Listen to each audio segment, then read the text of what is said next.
जय राम कृष्ण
रूप पाहता लोचनी रूप पाहता लोचनी रूप पाहता लोचनी रूप पाहता लोचनी सुख झाले हो साजनी सुख झाले हो साजनी तो विठ्ठल बरवा तो विठ्ठल बरवा सुख झाले हो साजनी सुख झाले हो साजनी तो विठ्ठल बरवा तो विठ्ठल बरवा ओ माधव बरवा तो माधव बरवा तो विठ्ठल बरवा तो विठ्ठल बरवा तो माधव बरवा तो माधव बरवा तो विठ्ठल बरवा तो विठ्ठल बरवा बहुत सुकृताची जोडी बहुत सुकृताची जोडी बहुत सुकृताची जोडी बहुत सुकृताची जोडी म्हणून विठ्ठली आवडी म्हणून विठ्ठली आवडी तो विठ्ठल बरवा तो विठ्ठल बरवा म्हणून विठ्ठली आवडी म्हणून विठ्ठली आवडी तो विठ्ठल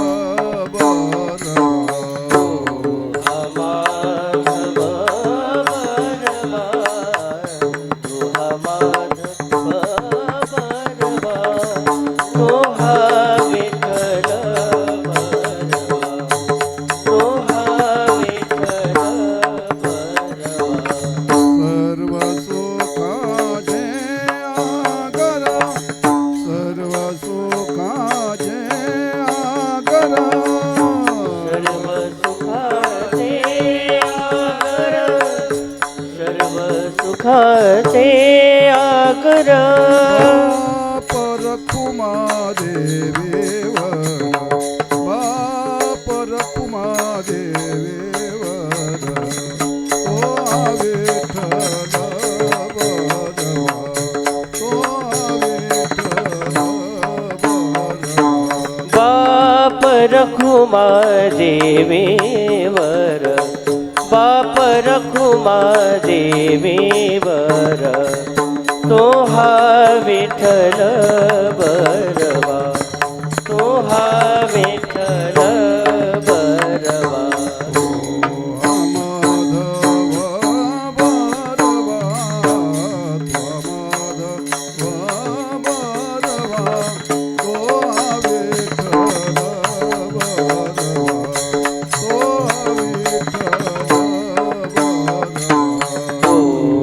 माधव बरवा तो हा माधव बरवा तो हा विठ्ठल बरवा तो हा विठ्ठल बरवा जय जय राम कृष्ण हरी जय जय राम कृष्ण हरी जय जय राम कृष्ण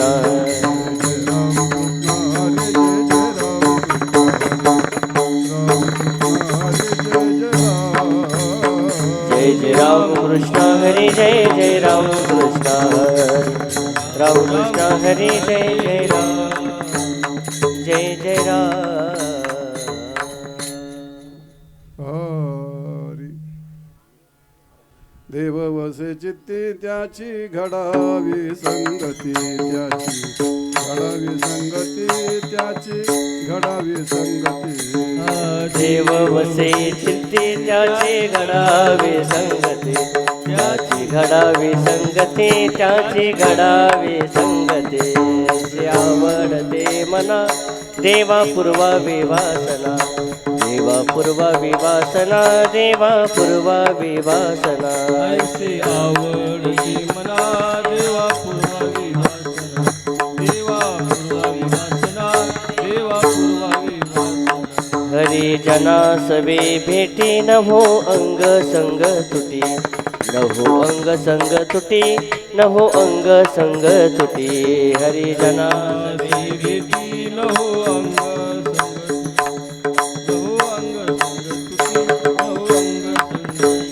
ऐसे आवडते मना देवा पूर्वावी वासना देवा पूर्वावी वासना देवा पूर्वावी वासना ऐसे आवडती मना देवा पूर्वावी वासना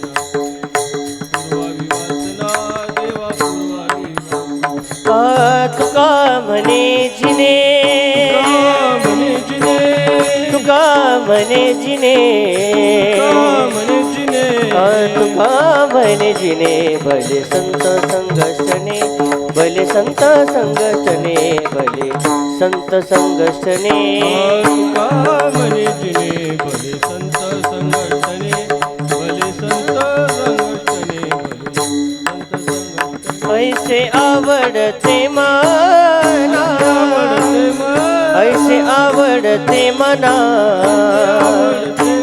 ऐसे आवडते मना देवा पूर्वावी वासना देवा पूर्वावी वासना देवा पूर्वावी वासना ऐसे आवडते मना देवा पूर्वावी वासना देवा पूर्वावी वासना देवा पूर्वावी वासना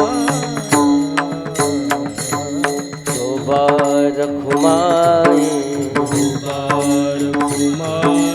शोभा रखुमाई शोभा रखुमाई शोभा रखुमाई शोभा रखुमाई शोभा रखुमाई शोभा रखुमाई देव वसे चित्ते देव वसे चित्ते देव वसे चित्ते देव वसे चित्ते देव वसे चित्ती देव वसी चित्ती देव वसे चित्ती देव वसी चित्ती रे देव बसे चित्ते देव बसे चित्ते देव बसे चित्ते देव बसे चित्ते देव वसे चित्ती देव वसी चित्ती देव वसे चित्ती देव वसी चित्ती त्याची घडावी संगती त्याची घडावी संगती ऐसे आवडते मना ऐसे आवडते मना त्याची घडावी संगती त्याची घडावी संगती ऐसे आवडती मना ऐसे आवडती मना देवा पूर्वावी वासना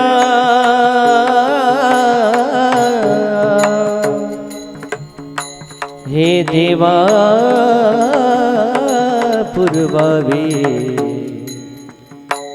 वासना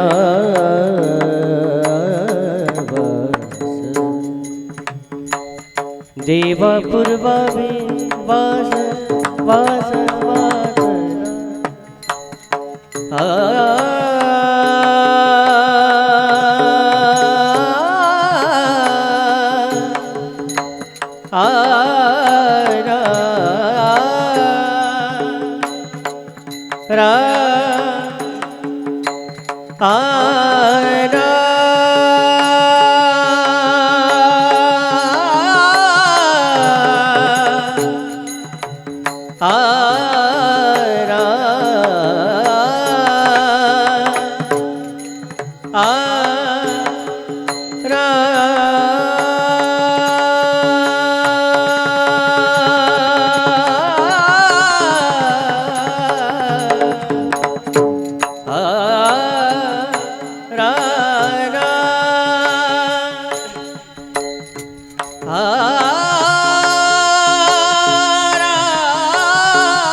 वासना देवा पूर्वावी वासना वासना देवा देवा पूर्वावी वासना देवा पूर्वावी वासना देवा देवा पूर्वावी वासना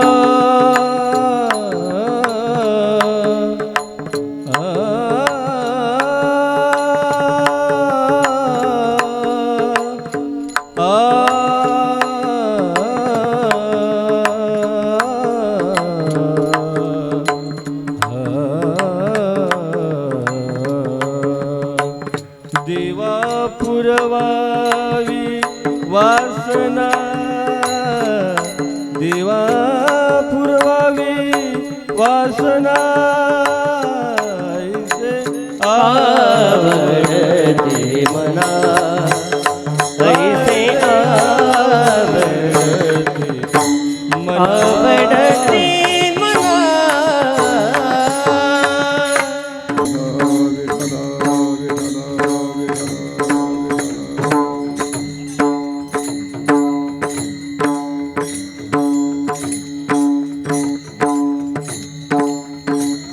विठ्ठला ला हे मागचे पुरुष आहेत, तुम्ही इकडे या पुरुषामध्ये.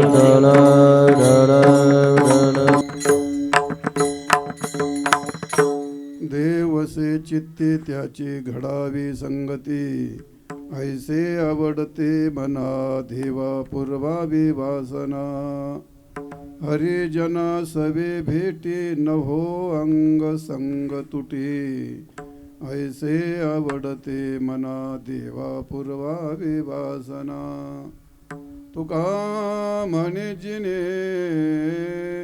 तुका म्हणे जिने भले संत संघष्टणे, ऐसे आवडते मना देवा पूर्वावी वासना. ध्येयं सदा परिभवग्नमभीष्टदोहं, तीर्थास्पदं शिववीरैचिनुतं शरण्यम्. भृत्यारत्यहं प्रणतपार भवाब्धिपोतो, वन्दे महापुरुषदे चरणारविन्दं. श्री संताचे आमात चरणावरी, श्री संताचे आमात श्री संतांची माथा चरणावरी, श्री संतांची माथा चरणावरी. साष्टांग हे करी दंडवत,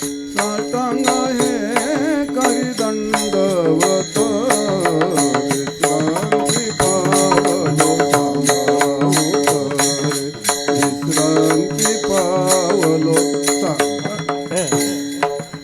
साष्टांग हे करी दंडवत, साष्टांग हे करी दंडवत, विश्रांती पावलो समावत, विश्रांती पावलो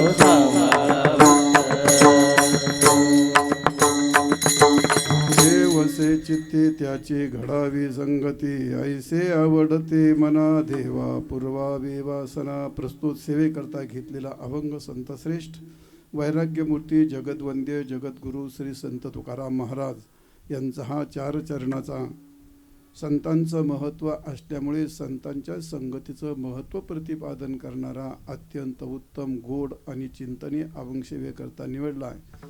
महाराजा अभंगात असं म्हणतात, हे देवा ज्यांच्या चित्तामध्ये तुझं वास्तव्य आहे, याच्यात आवाज येतोय बाळ जास्त होतोय, तो भेष जास्त होतोय.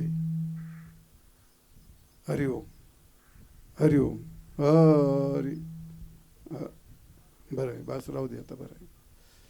ज्यांच्या चित्तामध्ये भगवंताचं वास्तव्य आहे अशा संत महात्म्याची संगती मला घडू दे. देव वसे चित्ती त्याची घडावी संगती, त्याची संगती घडावी. याचा अर्थ परमावृत्तीचे जे संत असतात, ज्यांनी निर्गुण निराकार परमात्मा सद्रूप चिद्रूप आनंदरूप असा परमात्मा ज्ञातत्वाने ज्याला ज्ञात झालेला आहे, थोडक्यात आत्मा परमात्मा याचं अभेदाचं ज्ञान ज्यांना झालेलं आहे, त्याप्रमाणे भक्तीच्या माध्यमातून सगुण परमात्मा ज्याने आपल्या हृदयामध्ये साठवलेला आहे, असे जीव परमात्मा दोन्ही बैसुनी ऐक्यासनी त्या जयाचे हृदय भोवनी विराजित सगुण आणि निर्गुण रूपाने ज्याने मला यथोचित जाणलेला आहे, असे संत महात्मे असतात.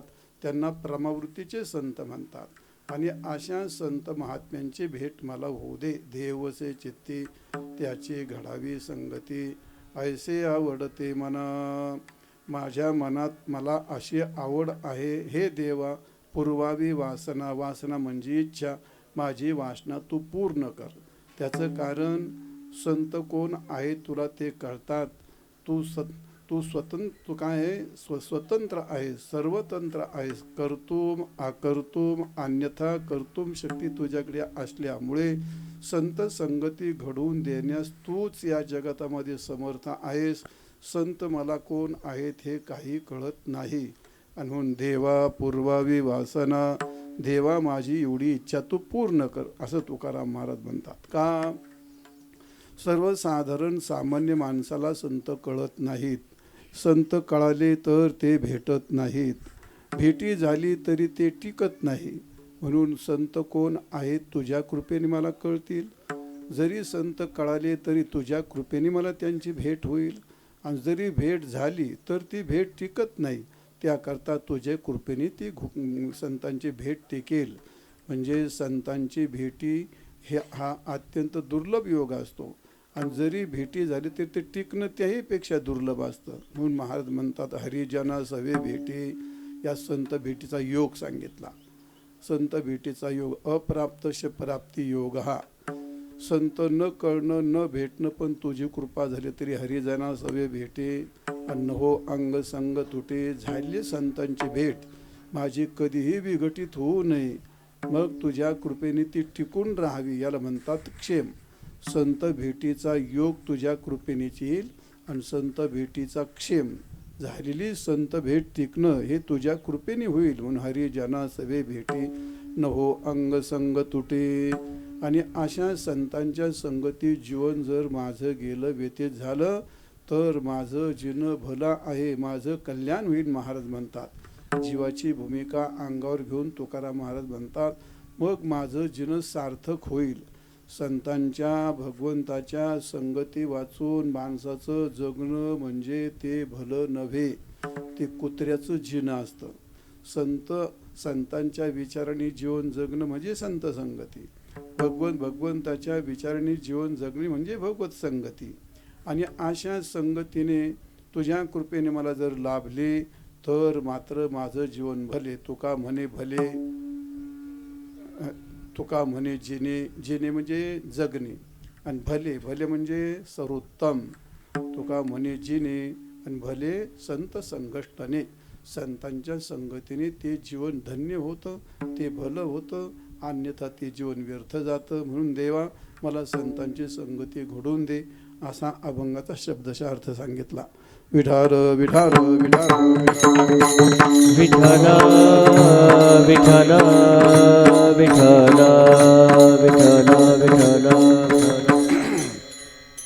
आजचा कार्यक्रम तुम्हाला सर्वांना ज्ञात आहे, पण तरी आपल्या नियमाप्रमाणे कैलासवासी माणिकराव निवृत्ती पाटील आगळे यांचं हे प्रथम पुण्यस्मरण आहे. प्रथम वर्ष श्राद्ध, प्रथम पुण्यस्मरण, पुण्यतिथी आपण त्याला असं म्हणतो. हे प्रथम पुण्यस्मरण आहे. आणि त्या कार्यक्रमाचे आयोजक श्रीमती छाया माणिकराव आगळे, उमेश माणिकराव आगळे, त्याप्रमाणे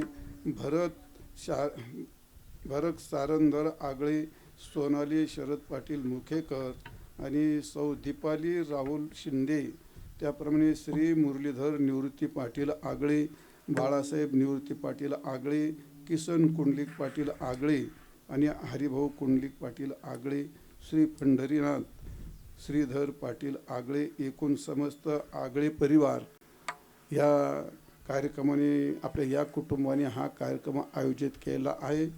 आजचे माणिकराव पाटील आगळे यांचं हे प्रथम पुण्यस्मरण आहे. आणि पुण्यस्मरणाच्या निमित्ताने संतांचं महत्त्व प्रतिपादन करणारा एखादा अभंग असावं, आणि म्हणून तो अभंग घेतला. आता म्हातारपणी काय फारसं क्रमाने आठवेल असं काय सांगता येत नाही. मला काय माणसाचे नाव पण आठवत नाहीत. आता अभंगाचं पहिलं टोक म्हटलं का दुसरं विसरून जातं, पहिल्याऐवजी दुसरंच म्हटलं जातं, कळलं पहिलं म्हणून तिसरंच म्हटलं जातं.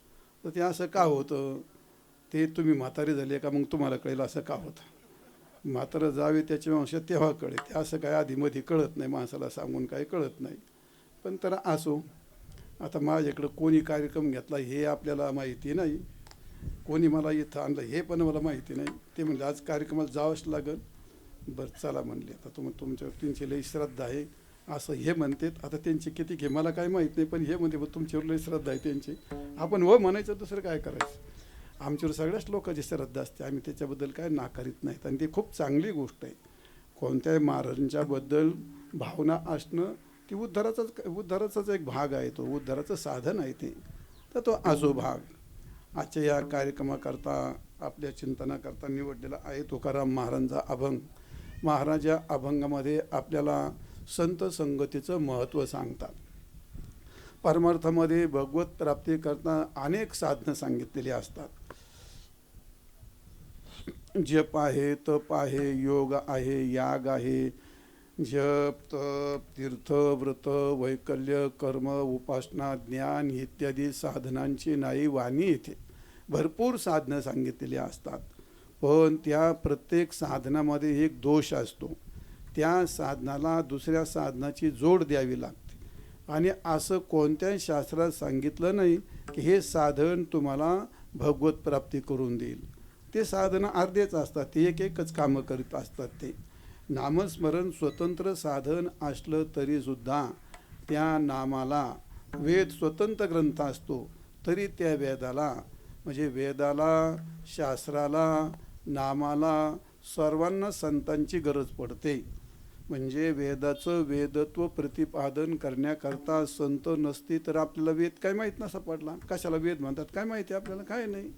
शास्त्र काय म्हणतात, संतांनी वेदाचं वेदत्व प्रतिष्ठित केलं, संतांनी शास्त्राचं प्रतिष्ठित केलं. नामस्मरण स्वतंत्र साधन असलं तरीही नामाला संतांच्या मुखातून, गुरूंच्या मुखातून आल्याशिवाय त्याला मंत्र तो प्राप्त होत नाही. याचा अर्थ नामस्मरणाला सुद्धा संतांची गरज पडते. म्हणजे वेदाला, शास्त्राला आणि नामाला हे सगळ्यांना संतांची गरज पडते. आणि शेवटी ज्याची भक्ती करतो आपण, ज्याच्याकरता उपासना करतो ज्याची, त्याला सुद्धा संतांची गरज पडते. संत होते म्हणून देव, देवाचं देवत्व. संत नसते तर काय देवाचं देवत्व माहिती आहे समाजाला, काय माहीत नव्हतं. संतांनी मग 700 वर्ष झालीत, गाथे लिहिले, ज्ञानेश्वरी लिहिली, कीर्तनकार कीर्तन करू मेले, पण अजूनही समाजाचा देव काही निश्चित झालेला नाही. कोण कोणता देव मानील आणि कोण कोणीकडे तोंड करील आणि कोण कोणीकडे उधळल याचा काही भरोसा नाही. आज तो देवी तर उद्या साईबाबा तर उद्या काय करील याचा काय भरोसा नाही तेव्हा. कारण समाजात एवढं करूनही अजून देवाची खात्री झालेली नाही. म्हणजे याचा अर्थ देव कोण आहे हे संतांनी सांगितलं. तुकाराम महाराज म्हणतात, तुका म्हणे आम्ही आसुनिया जाण, तुझं देव पण आणले. तात्पर्य संतांचं एवढं महत्त्व आहे. वारकरी संप्रदायातून नव्हे, वैदिक संप्रदायातून संतांना वजा केलं तर या परमार्थाचा भोपळा एवढा शून्य तयार होतो, काही राहत नाही शिल्लक. सगळ्या बाबतीमध्ये संतांची गरज पडते. आणि म्हणून संत संगती जेवढे साधनं सांगितले त्या सर्व साधनामध्ये संत संगती हे श्रेष्ठ साधन आहे. संतांची संगती केली की हे सगळे साधनं त्यात अंतर्भूत असतात, कोणते साधनं करायची गरज पडत नाही. म्हणून भागवतामध्ये भगवान उद्धवाला सांगतात, उद्धवा काही केलं तरी चालेल, नाही केलं तरी चालेल, पण एक नक्की कर. काय कर? संतांची संगती कर. सत्संगेन परम प्राप्य तरते दुस्तराचिरात, तस्मादती प्रयत्नेन सत्संग सततं कुरु. मोठ्या प्रयत्नाने संतांची संगती कर, मग क्षणार्धात तुझा उद्धार होईल. म्हणून संतांची संगती ही अत्यंत महत्त्वाची असते. म्हणून माणसाच्या जीवनात काही असो नसो, पण संत संगती याचा अर्थ म्हणजे काय? संतांच्या बरोबर राहायचं असं आहे का? नाही. संत संगती म्हणजे संतांनी सांगितलेल्या विचाराप्रमाणे जगणे. ज्ञानेश्वर महाराज, तुकाराम महाराज, एकनाथ महाराज, नामदेव महाराज यांनी गाथ्यामध्ये आचार जो सांगितला त्या आचाराने प्रपंच करणे, विचार जो सांगितला त्या विचाराने जीवन जगणे आणि भावना जी सांगितली त्या भावनेने परमार्थ करणे, ह्या 3 गोष्टी ज्याच्या जीवनात येतात त्याला म्हणतात, त्याला संतांची संगती घडते. विठाल विठाल विठाल विठ्ठल विठ्ठल विठ्ठल विठ्ठल. हो, म्हणून संतांची संगती जीवनात अत्यंत महत्त्वाची असते. किती महत्त्वाची असते? मी नेहमी उदाहरण सांगत असतो. जीवन जगत असताना 3 गोष्टी महत्त्वाच्या असतात. जिवंत राहायचं त्या माणसाला 3 गोष्टी महत्त्वाच्या असतात. एक गोष्ट असते ग्राह्य, एक गोष्ट असते त्याज्य आणि एक गोष्ट असते उपेक्षा. मग उपेक्षा काय असते, त्याज्य काय असते आणि ग्राह्य काय असते? एक ज्याला जिवंत राहायचं त्याला विष खाऊन काही चालत नाही. मग विष जर खाल्लं तर काय होतं, तो विष खाल्लं की मेला, बरोबर आहे का नाही? मग विष खाणे नागवे, विष हे अत्यंत त्याज्य असतं एक.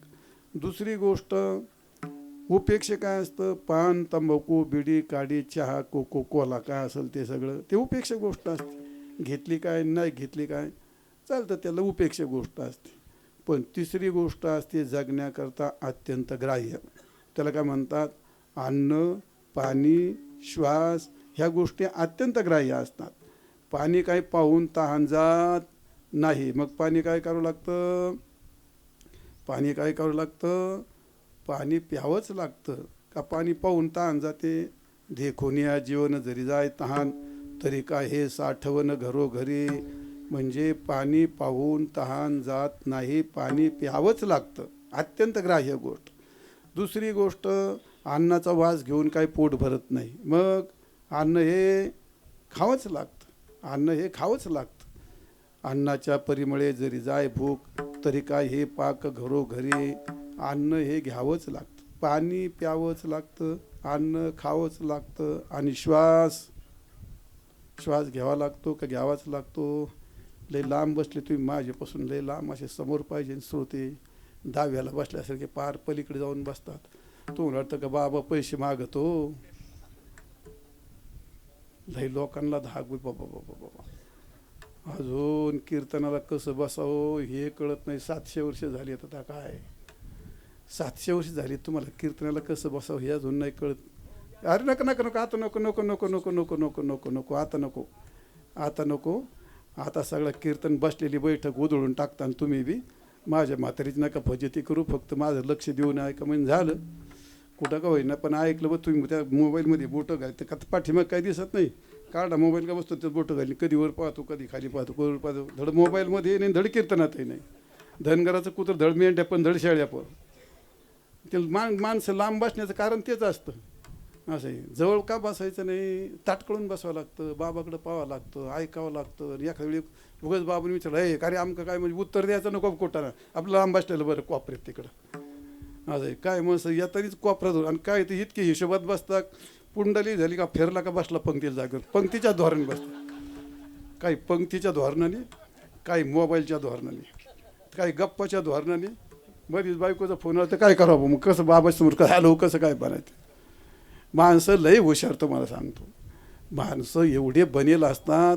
अरे या माणसाने मंत्र्याला फसवलंय, पुढऱ्याला फसवलंय, बाबाला फसवलंय, देवाला पण फसवलंय, देवाला पण सोडित नाही ती माणसं. असे चमत्कारी माणसं तुम्हाला सांगतो. एकदा लय दुष्काळ पडला आणि माणसं मरायला लागली अन्न पाणी वाचून. मग सगळी माणसं एकत्र झाली आणि देवाकडे गेली. म्हणजे देवा अहो लय दुष्काळ पडला, तुम्ही पाऊस पाडीनात. अरे म्हणले लाबाड हो, तुम्हाला पाऊस पाडला तर सगळं पीक घेतात आणि तुम्ही खाऊन टाकता, आम्हाला नैवेद्य पण नाही दाखवीत म्हणले. नाही म्हणले आता तुम्हाला देऊ म्हणले आम्ही. मग काय देणार म्हणले, अर्ध तुम्हाला ना अर्ध आम्हाला. बरं मग अर्ध काय देणार म्हणले. मग लोक म्हणले तुम्हीच मागा म्हणले. मग देऊ म्हणले बरं बरं खालचं आम्हाला द्या म्हणले आणि वरचं तुम्हाला घ्या. बरं मग शेतकरी म्हणले चालेल आम्ही वरचं घेतो आणि तुम्हाला खालचं देतो. सगळ्यांनी गहू पेरला, बाजरी पेरली, ज्वारी पेरली, सगळ्यांनी झालं. आता पीक निघालं, सगळ्यांनी कणसं काढून घेतले आणि वैरण देवाच्या बोडखेड नेऊन टाकली. खा वैरण म्हणले. म्हणजे अरे हे ते अरे आम्हाला काहीच नाही आलं याच्यात, तुम्हीच माहितलं म्हणले खालचं. नाही म्हणले आता पुढच्या वर्षी पाऊस नाही म्हणले देवा तसं नका करू म्हणले. आता तुम्ही म्हणताल तसं देतो म्हणले. आता मग देव म्हणले आम्हाला आता वरचं पाहिजे म्हणले. बरं म्हणले तुम्हाला वरचं देतो म्हणले. अख्खे लोक आले महाराज, कोणी रताळं, कोणी गाजरं, कोणी भैमुख, कोणी मुळे, अख्ख्याने सगळं जमिनीतलंच लावलं. काहीच वरचं नाही. घेतलं सगळं खालचं काढून पाला खोडला आणि देवापुढे नेऊन टाकला. खा म्हणले पाला. देव म्हणले काय माणसं चॅप्टर आलं म्हणले. खालचं मागितलं तर वैरण दिली, वरचं मागितलं तर पाला दिला. बरं या म्हणले तिसऱ्या वेळी आता गेले म्हणले देवा पाऊस पाडा. म्हणले तुम्ही लई लाबाडीत म्हणले. देव म्हणले आम्हाला खालचंही पाहिजे आणि वरचं पाहिजे. माणसं म्हणले चालेल आम्ही कधी तुम्हाला नाही म्हणले का म्हणले नाही म्हणले. आले सगळे शेतकरी सगळ्यांनी मका लावली, मधले कणस काढून खालचंही दिलं देवाला आणि वरचंही दिलं देवाला. आता ही माणसं जर देवाला सोडली तर आपल्यासारख्याच विठाल विठाल विठ्ठल विठ्ठल विठ्ठल. सांगत होतो जीवन जगण्याकरता 3 गोष्टी फार महत्त्वाच्या असतात. अन्न, पाणी आणि श्वास. श्वास हा घ्यावा लागतो का घ्यावाच लागतो? घ्यावाच लागतो. आणि कधी घ्यावा लागतो तो? आमुषा पौर्णिमेला का मंगळवारी सोमवारी? मरण ना तो नित्याने घ्यावा लागतो. म्हणजे अन्न पाणी अत्यंत ग्राह्य, विष अत्यंत त्याज्य आणि पान तंबाखू उपेक्षा. 3 गोष्टी लक्षात आल्या. हे व्यवहारातलं सांगितलं. परमार्थातली तशी गोष्ट असते. परमार्थात 3 गोष्टी असतात. एक अत्यंत ग्राह्य असते, एक गोष्ट अत्यंत त्याज्य असते आणि एक गोष्ट उपेक्षा असते. जसं जीवनामध्ये विष अत्यंत त्याज्य असतं तसं परमार्थ करणाऱ्या माणसाला पाप अत्यंत त्याज्य असतं. परमार्थ करणाऱ्या माणसाने कधीही पाप करायचं नाही. पाप अत्यंत त्याज्य असतं. संसार हा उपेक्षा असतो आणि संतांची संगती अन्न पाण्याप्रमाणे अत्यंत ग्राह्य असते. जसं विष घेतलं की एखाद्या माणसाने विष घेतलं की तुमच्याकडे कोण नाही घेत? बरं नका घेऊ, तुमच्या वाटेचं मीच घेतो. आता विष घेतलं की मेला. तसं परमार्थामध्ये पाप केलं की त्याचं जीवन संपतं म्हणजे तो मरतो असं नाही. इथला मृत्यू वेगळा आहे, परमार्थातला मृत्यू वेगळा आहे. पाप ही गोष्ट अशी खत्री तुम्हाला सांगतो, जगतामध्ये पापा एवढी खत्री गोष्ट कोणतीही नाही. पाप हे पृथ्वीपेक्षा जड असतं, तलवारीपेक्षा धारदार असतं, अग्नीपेक्षा दाहक असतं आणि विषापेक्षा मारक असतं. पाप ज्याला झालं त्याला जीवनात कोणी संपित नाही.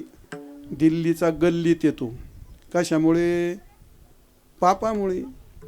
श्रीमंताचा भिकारी होतो कशामुळे? पापामुळे. विद्वानाचा मूर्ख होतो कशामुळे? पापामुळे. प्रतिष्ठित असतात लोक त्याला शिव्या पण देतात नंतर कशामुळे? पापामुळे. आणि म्हणून पाप हे माणसाचं जीवन संपून टाकतं. परमार्थातला मृत्यू पापामुळे होत असतो. भगवान सांगतात या ठिकाणी का दुसऱ्या अध्यायाच्या शेवटच्या भागात आज सांगलं, ध्यायतो विषयान पुंस संगस्तेषु पूजायते संगात संजायते काम कामात क्रोधोभिजायते क्रोधात भवति सम्मोहात सम्मोहात स्मृतिविभ्रमः आणि स्मृतिभ्रंशात बुद्धिनाशून बुद्धिनाशात प्रणश्यते.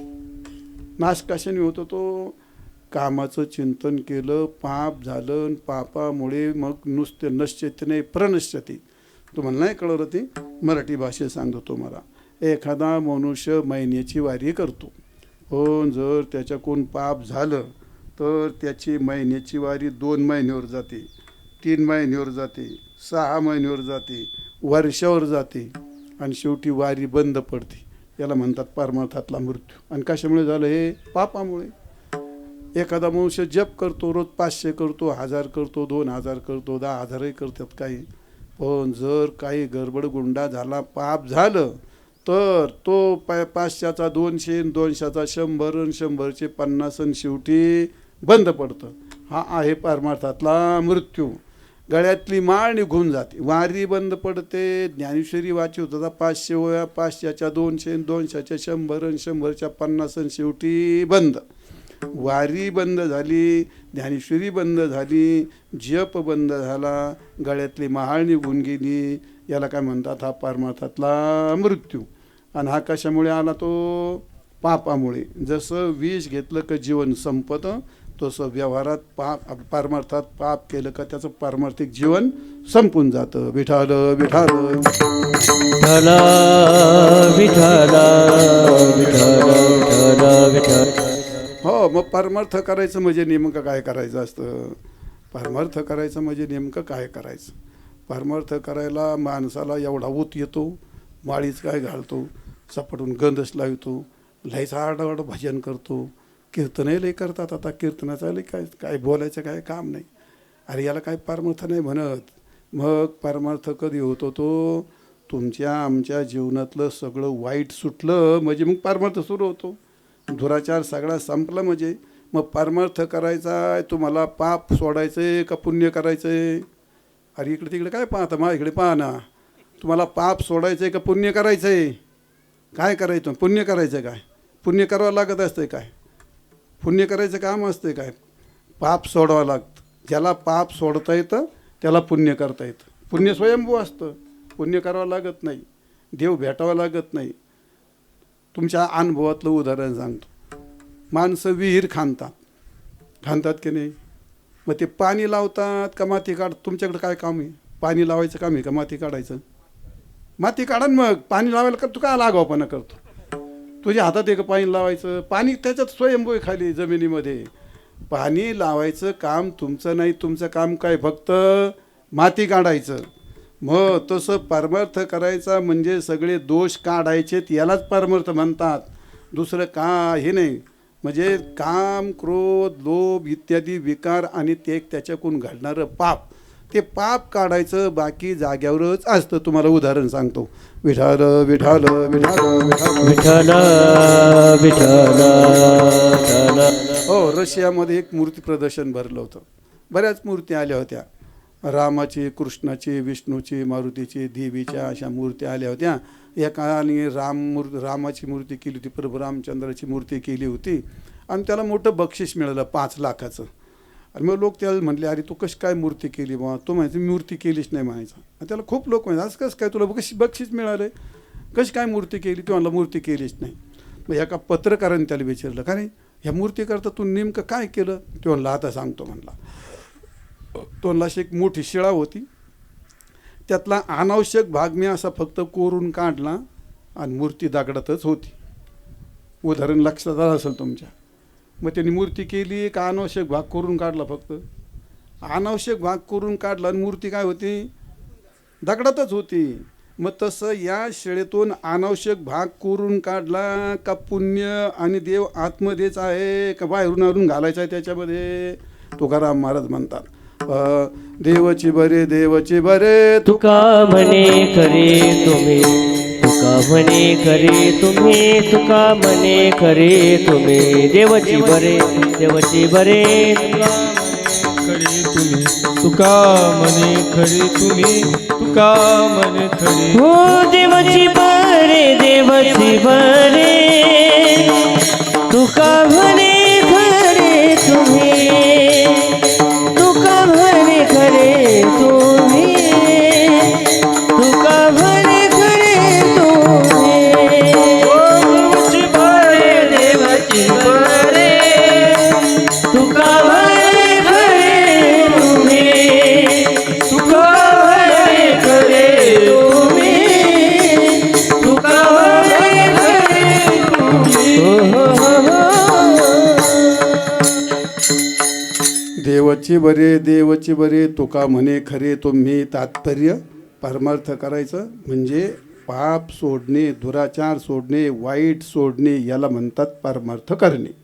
हे कशाने संपतं? मग हे संपतं सदाचाराने, भगवत भक्तीने. नाही तर मग हे करतो ते करतो म्हणल्यावरती मग त्याला काय अर्थ नाही राहत ना. ती म्हणजे पाप सोडणे म्हणजे त्याला, ज्याला दुराचार सोडता येतो त्याला सदाचार करता येतो, ज्याला कुसंगती टाळता येते त्याला सत्संगती करता येते, आणि ज्याला पाप सोडता येतं त्याचं पुण्य आपापच होत असतं. असं आहे. म्हणून जीवनामध्ये पाप हे अत्यंत त्याज्य आहे. आणि नंबर 2 त्याला म्हणतात उपेक्ष. माणसाच्या वारकऱ्याच्या जीवनात प्रपंच हा उपेक्ष आहे. उपेक्ष याचा अर्थ जो देवानी दैवानी जसा दिला तसा घेऊन चालणे असं आहे. जसं आपल्याला आपल्या दैवानी दिलं तसंच राहावं लागतं. माणसाला काही बदल करता येत नाही. तर माणसाचा भरम असतो, आम्ही याव केलं आम्ही ट्याव केलं. काही याव होत नसतं आणि ट्याव होत नसतं. सगळीच करतात, उठल्यापासून झोपेपर्यंत आणि जन्मल्यापासून मरेपर्यंत, हमालापासून तर जज वकिलापर्यंत मंत्र्यापर्यंत सगळे तेच करतात. उठल्यावर काय करायचं? पुढे जायचं आहे. आणि काय व्हायचं? कोणाला? श्रीमंत होतात का हो सगळे? श्रीमंत नाही होत. सगळे पुढे जातात का? मग अडचण काय येते? बिघडतं कुठं नाही बिघडत, दैव आडू येतं. सगळेच करतात. अरे सगळीच मुलं रात्र जागून अभ्यास करतात, पण सर्वांनाच 95 98 मिळत नाहीत. कारण का?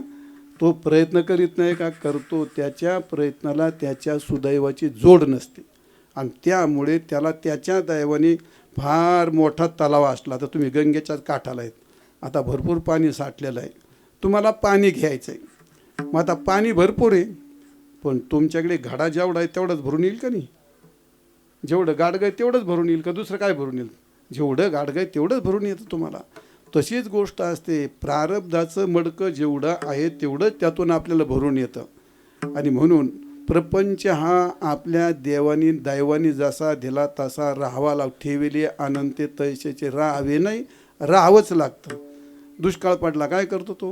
आणि खूप पाऊस यायला काय करतो तो? काय नाही करीत. आहे तसं त्याला ठेवावं लागतं. म्हणजे प्रपंच हा नेहमी उपेक्ष, म्हणजे याचा अर्थ जसा आहे तसा. सर्व संतांनी प्रमाणे तसेच लिहिलेले असतात. तो प्रपंच याचा फार मोठा असेल चांगली गोष्ट आहे.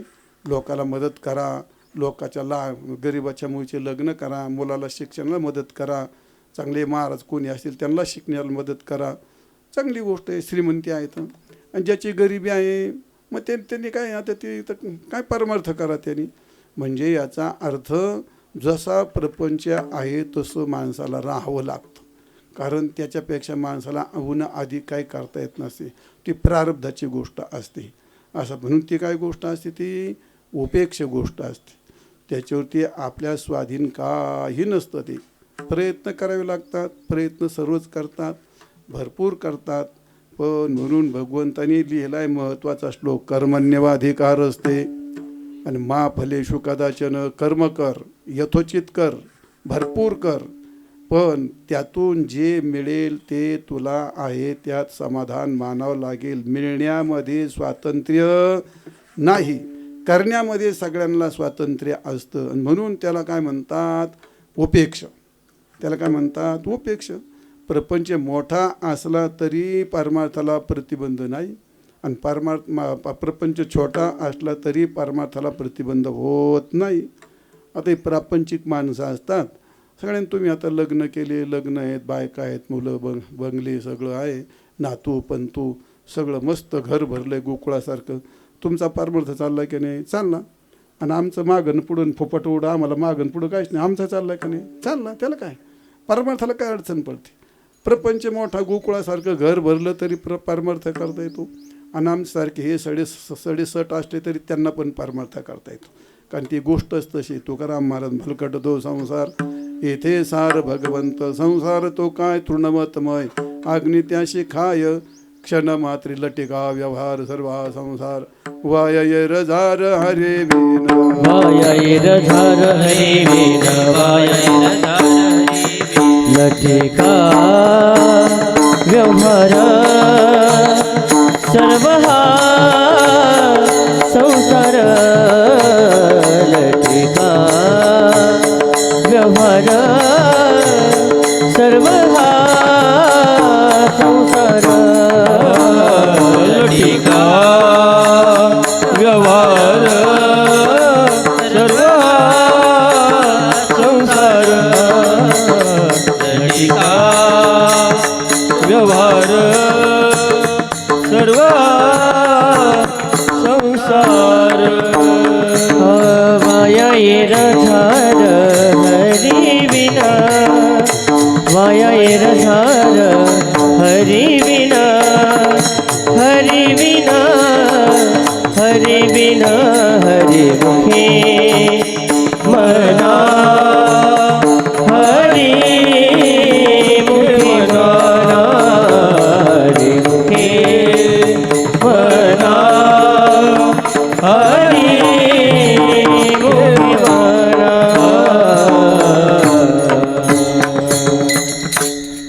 लटिका व्यवहार सर्व संसार. वाया ये रझार हरिविन. फॅन बंद केला तर गरम होते, फॅन लावला तर तोंडात वारा जातो. आयला म्हातार पण लय कटकटी असतात रे बाबा. ते असं हे आता बरं येतं ते आता तोंडात वारं त्या अंगाला वारं लागलं म्हणजे झालं त्या माईकमध्ये वारा घुसतो ते कातू कातू बोलावं लागतं तर पार अर्धी शक्ती नष्ट होऊन जाते. लटिका व्यवहार सर्व हा संसार छान आहे. आता वाया येरझार हरिविन प्रपंच हा उपेक्षा असतो. पाप हे त्याज्य असतं.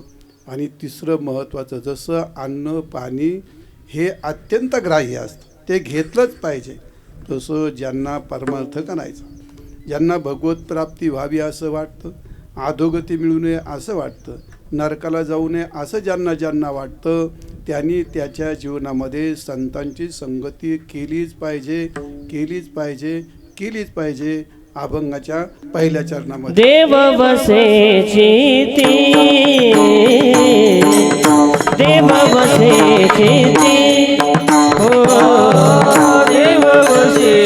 चित्ती देव बसे चित्ती त्याची घडावी संगती त्याची घडावी त्याची घडावी संगती ऐसे आवडते मना ऐसे आवडते मना त्याची घडावी संगती त्याची घडावी संगती त्याची घडावी संगती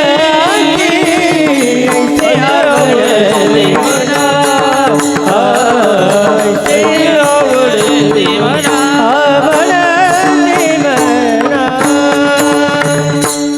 देवसे चित्ते त्याची घडावी संगती ऐसे आवडते मना. हे देवा ही माझी इच्छा पूर्ण कर. भगवंतानी आपलं तुकाराम महाराजांनी भगवंताच्या पुढे हे प्रकरण मांडलं.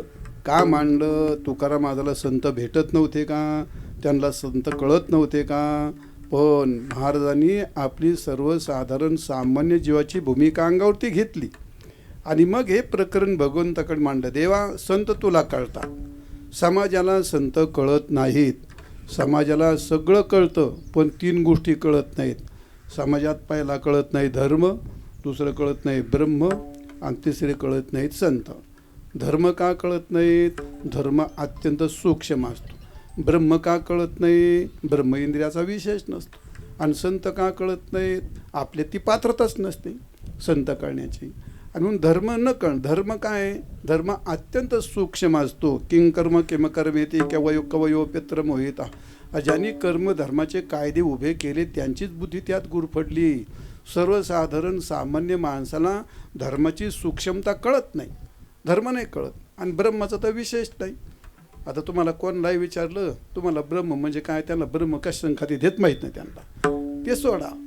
शरीरामध्ये आत्मा असतो का हे काय माहीत नाही. त्यांना जीवात्मा कशाला म्हणतात आणि आत्मा कशाला म्हणतात आणि चेदभास कशाला म्हणतात आणि कुटस्थ कशाला म्हणतात. ह्या भानगडी समाजाला काही कळत नाही. तर कळत नाही त्या बऱ्यात. आता तुम्हाला जर सगळं कळत तर आम्ही कीर्तनं काय करावं? मग ही मोठी पंचायत होईल ना सर. आम्ही कीर्तनं काय कर. आत्मा नाही कळत समाजाला म्हणजे ब्रह्म नाही कळत. कारण ते इंद्रियाचा विषय नसतो. आत्मा परमात्मा हा इंद्रियाचा विषय नसतो. आणि इंद्रियाच्या कक्षेत जेवढं बसतं तेवढंच समाजाला कळतं. आणि इंद्रियाच्या कक्षेत बसतं तेवढं कळतं. मग संत कुठं कळतात? ब्रह्म कळत नाही, संतही कळत नाहीत. का? संतावरती व्याख्यान जोडणं सोपं. त्याच्यावर पुस्तकं लिहिता येतात, लेख लिहिता येतात.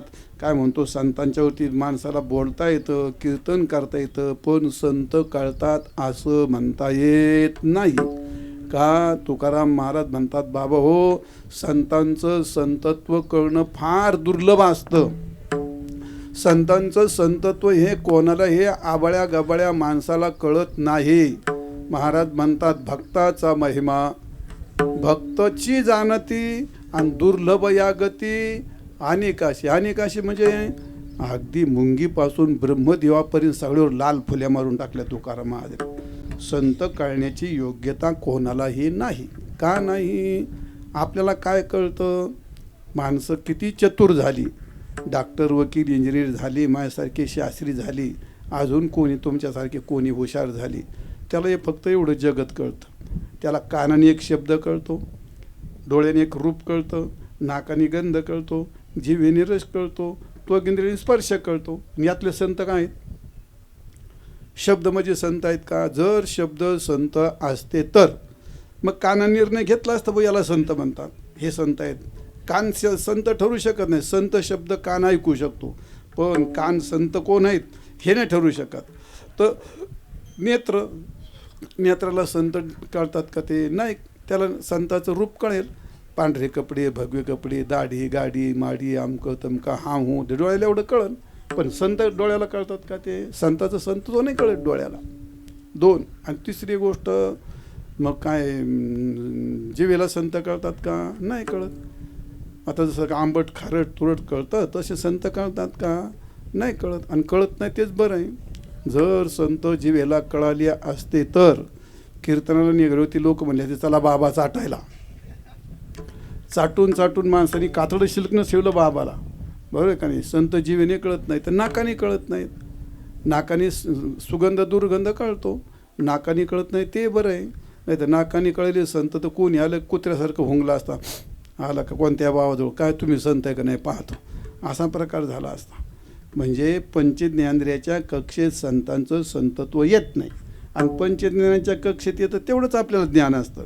मग संतांची गोष्ट तुकाराम महाराज म्हणतात, संतांचा महिमा तो बहुदुर्गम, शाब्दिकाचे काम नाही येत, शाब्दिकाचे काम नाही शाब्दिकाचे काम नाही, संतांचा महिमा तो बहुदुर्गम,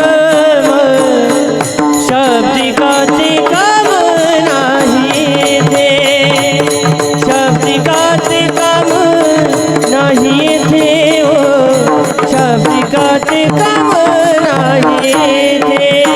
संतांचा महिमा तो बहुदुर्गम, शाब्दिकाचे काम नाही रे, शाब्दिकाचे काम नाही रे, शाब्दिकाचे काम नाही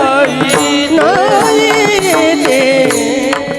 शाब्दिकाचे काम नाही येथे. शब्दाची ताडातोडी करून संतांचं संतत्व कळत नाही. तुकाराम महाराज त्याला एक उदाहरण दिलं. आपण सगळे शेतकरी आहात, आपल्याला शेळी माहिती आहे, गाय माहिती आहे, म्हैस माहिती आहे, जर्शी पण माहिती आहे. आपल्या भागात जर्शीला काय तोटा नाही, बरोबर आहे का नाही?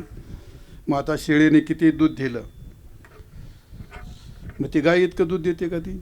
नाही नाही नाही. शेळीने किती दूध दिलं तर ती गाय इतकं दूध देत नाही. आणि गायीने किती दूध दिलं ती काय म्हशी इतकं दूध देत नाही. आणि म्हशीने किती दूध दिलं ती जर्शी इतकं देते का? ती जर्शी पुढून पिते आणि खाली सोडते, इडं वागरू तिच्या आला कुणीकडून आलं ते सगळं. काय कधी ओरडतं आणि कधी दूध देतं ते काय बघा. आता 3-3 वेळा पिळावं लागतात, म्हणजे काय पाणीच काढितो का काय नुसतं कोणाष्ट घेतात मग तेवढ्या त्याच्यात गाय दूध.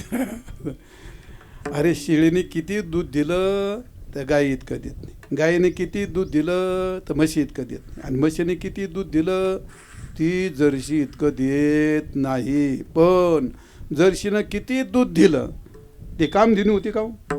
मग तसे आपल्या बुद्धीचे फवारे किती उडवले तर ते संतांच्या संतत्वापर्यंत जाईल का? नाही जाता येईल. महाराज म्हणतात, बहुदुधड जरी झाली म्हैस गाय तरी काय होईल कामधेनू. म्हणून संत जगात कोणाला कळत नाही, संत तिघाला कळतात. संत पहिले संतांना कळतात, संत दुसरे भगवंताला कळतात, आणि संत तिसरे शास्त्राला कळतात. चौथ्याला अजून संत कोणाला कळाले नाही. याही पुढे कधी कळणं शक्य नाही. शास्त्र सांगतं लक्षण, शास्त्र सांगतं अनपेक्षुशीर दक्ष उदासीनो गतव्यतः सर्वारंभ परित्यागी यो मत भक्त सन्मार्गवर्तीना संत तुका म्हणे त्याचे संत. शास्त्र भरपूर वर्णन करतं संतांच्या लक्षणाचं, भरपूर गाथे ज्ञानेश्वरी गज भरलेली आहे. शास्त्राला संत कळतात, पण शास्त्र जड असतं. शास्त्र आज्ञा ज्ञापकत्व, शास्त्रा ठिकाणी आज्ञा ज्ञापकत्व असतं, पण तिथं काय प्रक्रिया थोडीच घडते. एवढं शास्त्राला कळतं, संत शास्त्राला कळतात.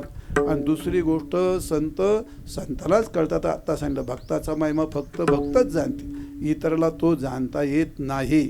आणि तिसरे जसे संत संताला कळतात तसे संत भगवंताला कळतात. म्हणजे आम्हाला कळणार का नाही? तुम्हाला नक्की कळणार एक दिवस. पण कधी कळतील? महाराज म्हणले ज्या दिवशी तुम्ही जसं साखरेची गोडी म्हटलं, साखर कशी आहे म्हणले गोड. गोड कसा लागतो म्हणले गोड. साखर गोड म्हणजे काय? मग त्याला सांगितलं साखर कशी गोड, तर म्हणतो गोड. मग त्याला तेवढं विचारलं गोड म्हणजे काय? आता काय सांगाल पुढे? गोड म्हणजे कुठं काय सांगता येतं? मग तो लिहून द्यायला आला, गला काना एक मात्रा गो आणि त्याच्या पुढे लिहिलं ड. त्यांना पाय म्हणला. आता मग त्यांनी वाचलं गोड. मग अक्षर वाचलं पण गोड नाही कळलं ना. आता जीव तोडून सांगतो अरे साखर गोड असते, साखर गोड असते. आता तो म्हणतो गोड म्हणजे काय सांग ना. तर काय त्याच्या बापाला गोड म्हणजे सांगता येत नाही. मग तो जरा थोडासा वैताग्याच होता. त्यांनी घेतला साखरेचा खडा आणि त्याच्या तोंडात कोंबला असा आणि त्याला थाबड असं दाबलं खाली. म्हणला सगळं म्हणला आणि सगळं ते म्हणला का साखर कशी काय? ते म्हणला गोड. आता कळली की म्हणला. मग साखर गोड सांगून कळते का? साखरेची गोडी वाचून कळते का? शब्दाची फवारी उडून कळेल का? प्रवचन करून कळेल का? मग साखरेची गोडी पाहायची असेल तर ती गोष्ट साखर तोंडातच घालावे लागेल. तसं संतांचं संतत्व तुम्हाला कळून घ्यायचा असेल तर महाराज म्हणतात तुका म्हणे अंगी व्हावे ते आपण तरीच महिमान येईल कळो. तरीच महिमान येईल कळो. तरीच महिमान येईल कळो. हो तुका म्हणे अंगी व्हावे ते आपण तरीच महिमान येईल कळो. तरीच महिमान येईल कळो. भावे ते आपण तरीच महिमान येईल कळो. तरीच महिमान येईल तुका म्हणे अंगी व्हावे ते आपण तरीच महिमान येईल कळो. मग संत त्याला कळतात. म्हणून देवा संत तुला कळतात. संत आम्हाला कळत नाही म्हणून महाराज म्हणतात देवा पूर्वावी वासना. ज्ञानेश्वर महाराज म्हणतात अरे तुम्ही संत तुमच्या मनाने जर ठरवलं, तुम्ही कोणाही तुमच्या मनाने संत ठरवले, माणसं ठरवतात त्याच्याच मनाने हे संत आहेत, हे असंत आहेत. याचं कीर्तन ऐकलं, एखाद्याने खूप चांगले विनोद केले का, मग त्याला लोक म्हणतात वाह एकच नंबर वा, मी याला संत म्हणतो. आणि असे तुम्हाला तिकडं पश्चिम महाराष्ट्रात तसे सायकोले पाहायला मिळते तुम्हाला. ते गुंठा मंत्री आहेत ना, ते गळ्यात गाठे घातलेली, बस बस बस बस बस ते या आश्रमला संत म्हणतात. आम्हाला तर ते तुडूनही जातात, पण आम्ही संत आहेत म्हणा, आम्ही काय असे संत. मग ते असे आहेत. एखादा खूप चांगला उत्तम गायला लागला का, ज्याला गाणं आवडतं तो एकच नंबर महाराज, त्याला गाणं आवडतं. आता एखाद्याला काही गोष्टी सांगितल्या, एखाद्याला काही सिद्धांत सांगितलं होतं, यालाच एकच नंबर संत. आणि काही येडी रातळी त्याला हे नाही कळत आणि त्याला ते नाही कळत. नुसतेच काय नाही, जयाचा सुग्रवा देखील तयाच्या गुरुमार्ग टेके. हे मोठमोठे वैभव, गाड्यान घोड्यान हान होऊन दाढीन गाडीन आणि हे एवढं पाहिलं का लोक बाहेर बाबा आता हे काय, लोक त्याला संत ठरवतात. मग भगवान ज्ञानेश्वर महाराज सांगतात तुम्ही असं केलं तर तुमचा फसवा कसा होतो हे माऊलींच्या भाषेत ऐका. ज्ञानेश्वर महाराज म्हणतात त्या ठिकाणी तापत्रय तापली गुरु ते गेवशेत भगवे देखोनी म्हणते तारा स्वामी तव ते नेनोनी उपदेशाची रीती अन अन उपदेशिते तैसे झाले संत ते कवन संत ते कवन हे जानवी कोण केशरा तापत्रय तापली. संसाराच्या तापाने तप्त झाली की माणसं, जसं उन्हात तापला का मनुष्य सावली शोधितो, विश्रांतीला सावली शोधितो, तशी माणसं एकदा तापाने संतप्त झाली. काही आता संसारातील ताप काही एक नाहीत, लय ताप. कोणाला बायकोचा संताप, कोणाला मुलाचा संताप, काहींना आहेत म्हणून संतापलेत, काहींना नाहीत म्हणून संतापलेत, काहींना बायका त्यांना नको नको झाली, आणि ज्यांना नाही ते उलथे पालथे पडतात. कशा मिळतात मिळत नाही तो भाग सोडा, आता कोणालाच मिळणार. बरं तिचं काही बाजारही भरलं नाही बुवा, तर काय 10-5 जरा जास्त देऊन एखादी चांगली विकत आणावं ते नाही. आता काय बायको धड बाजारात मिळाना, हाशी काही मिळाना. आता शेतकऱ्याचं कोण येते, शेतकऱ्याचं बंड पडू, पण आमच्या महाराज लोकांना कुठे आहे ना. महाराज लोकांना पंचायत झाली असेल, त्याला उगं महाराज होऊन पस्तावा, उगं महाराज होऊन पस्तावा आला. अरे म्हणजे सगळी गोष्ट जरी खरी असली, पण प्रपंचातला ताप संताप सगळ्यांना असतो. आणि तो संतापाने मनुष्य संतप्त झाला का तो काहीतरी शोधितो. काय शोधितो मग? समाधानाची जागा, मंदिर, मठ, सप्ताह, कथा, बाबा. त्याच्या डोक्यात काय येईल ते तिकडं सुटवतो. तापत्रे तापरीन गुरु ते घेऊ शितं. मग ते गुरुला शोधायला जातात. ते गुरुला शोधायला जातात. मग कोण शोधतात ते? हे नाही. समाजाच्या डोक्यामध्ये अजूनही तो ती कल्पना चांगली पक्की येते. चांगला एखादा भगवा पाहिला, मोठी गाडी दाढी, हा हूं पाहिलं का जातो, बाबा महाराज आम्हाला उपदेश करा. मग आता त्याला काही कळत नाही. कळे नवळे चालला धुळे, ती येडं टरपुदून ही येडं रतडू. त्याला मी नाही सांगत, ज्ञानेश्वर महाराज सांगतात, तापत्रय तापली गुरु ते घेऊशीत भगवे देखून म्हणती तारा स्वामी. आणि ते तव नेणून उपदेशाची रीती. आन आन उपदेशी ती तैसे झाली. कैसे झाली? आन आन उपदेश. काय उपदेश? आता शिर्डीचं प्रकरण त्याला महाराज केलं, पण आमची झाली ना पार इकडं मरायची वेळ आली. लोक आमच्याकडे तिरमेत्रीम पाहायला, हे बाबाचे का मेरे भाऊ, आम्ही घेणं ना देणं. बरं आमच्या स्वप्नात आहे नाही कधी सरी दोरी काय ते आमकं तमकं. ते एक दिवस मी इकडं महेश महाराज कुठं गेलो काय ते म्हटलं, हो ती महाराज आली. ते महाराज आहेत का? आपण त्या बाबा बाबाची नादी लागत. उठला आणि चालायला लागला. अरे म्हणला तुम्ही बाबा नाही राव म्हणलं तर काय दैन केली बोल लोकांनी आमची. काय पिढा झाली आता ही. महाशाची नादी लागतात की नाही. कीर्तनकारांनी काय करावं? समाज जर गाथा ऐकत वाचतच नाही, समाज जर कीर्तनकाराचा ऐकतच नाही. तुकाराम माझं कोणी ऐकना. तुकाराम शेंदरी हेंदरे होते किती अभंगलेले भूती आणि ते अंगास तुकाराम महाराज म्हणते, तुका म्हणे आयशे मायेचे मैंद तयापाशी गोविंद नाही नाही. काय आता ते मला तोंडात येईना अभंग महाराज. 4-5 अभंग आहेत, खूप आहेत. 4-5 काय खूप अभंग आहेत असे की त्या मंत्रतंत्र उपदेशिती असे. ते मंत्राच्या तंत्राचे बाबा बुवाच्या खूप चिंधड्या उडवल्यात त्यांनी. खूप नाही म्हणजे भरपूर ठिकाणी त्यांना तासून काढलं ते.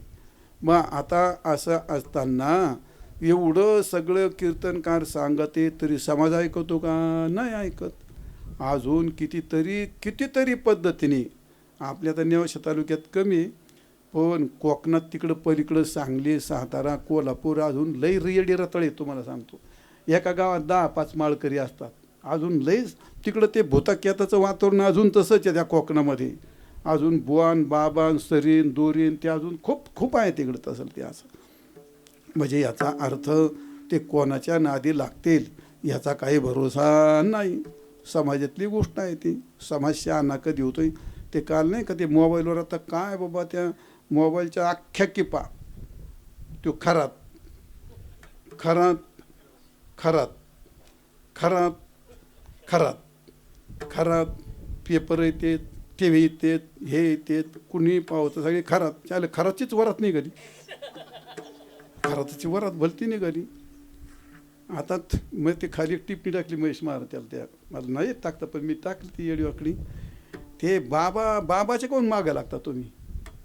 ज्या बया जातात आणि यांना पहिल्या जेलमध्ये टाका तुम्ही. त्याशिवाय हे का प्रकरण नीट नाही व्हायचं.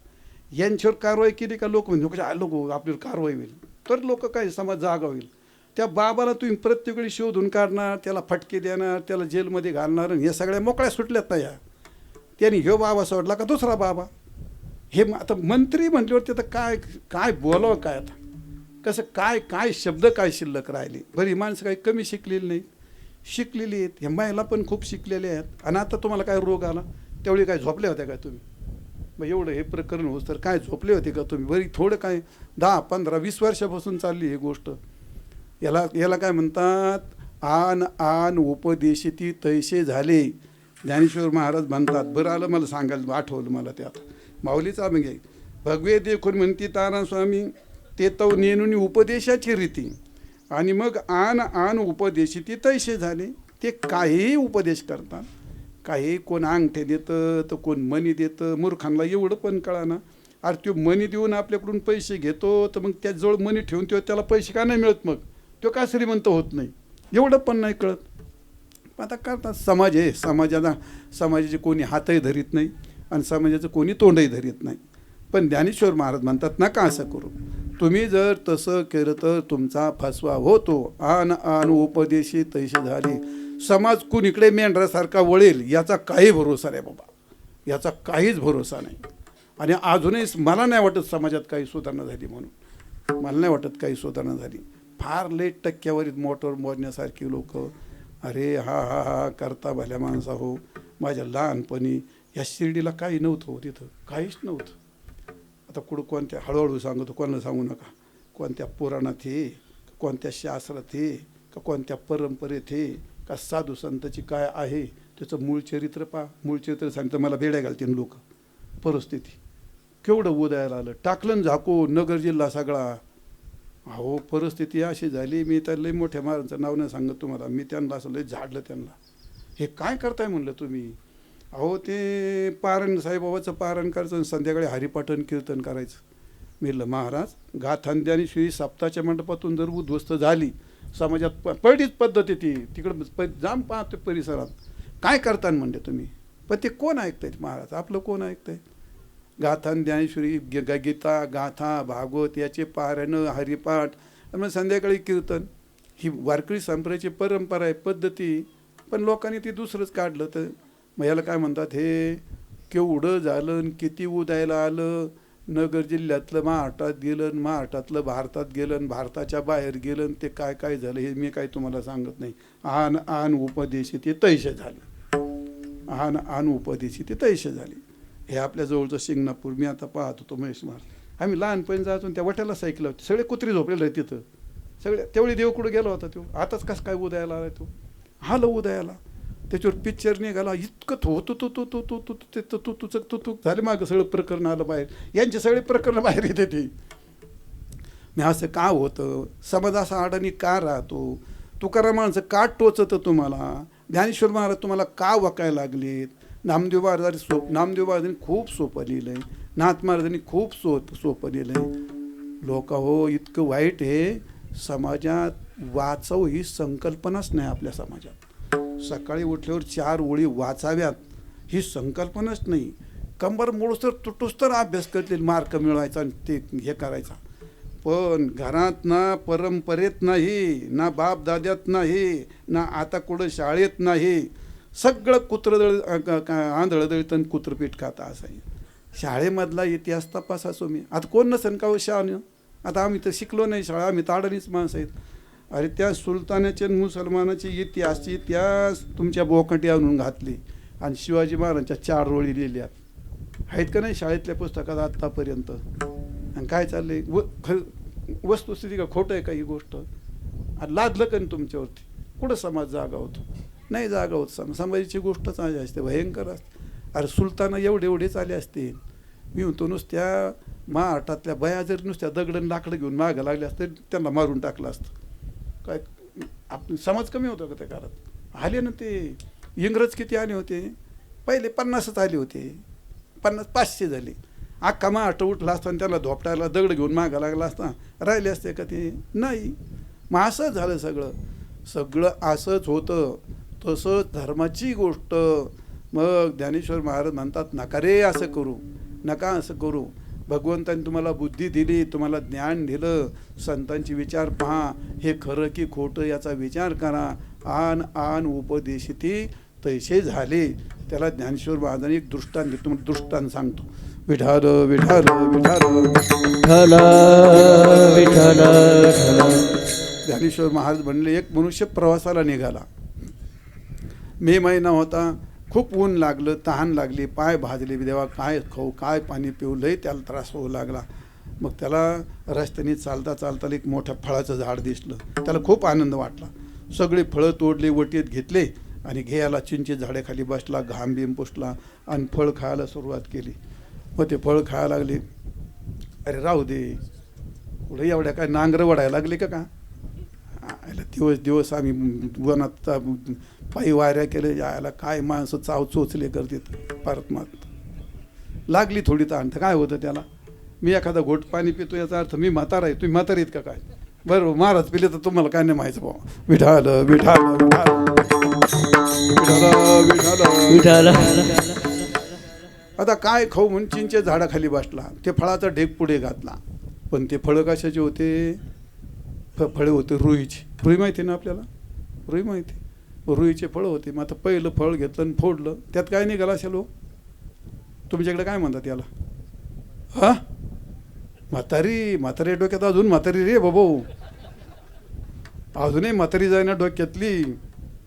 त्याला खरं ते म्हातारीच म्हणतात आपल्या नगरचे, त्याला म्हातारीच म्हणतात. मग आता पहिलं फळ फोडलं म्हातारी, दुसरं फळ फोडलं म्हातारी, तिसरं फळ, 25 फळं फोडले सगळी म्हातारी. एका सुद्धा म्हातारा नाही निघाला तुम्हाला सांगतो.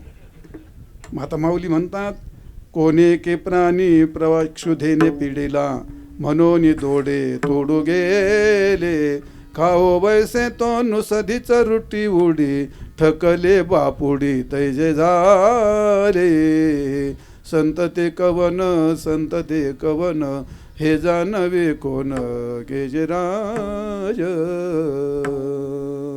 फसला.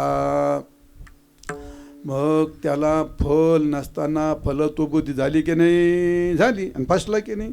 तसं संत नसताना ह्या खरात बाबासारखी होती. संत बाबा, पाद्यपूजा, हार, पायाचं तीर्थ. अरे वा, आम्हाला कोणी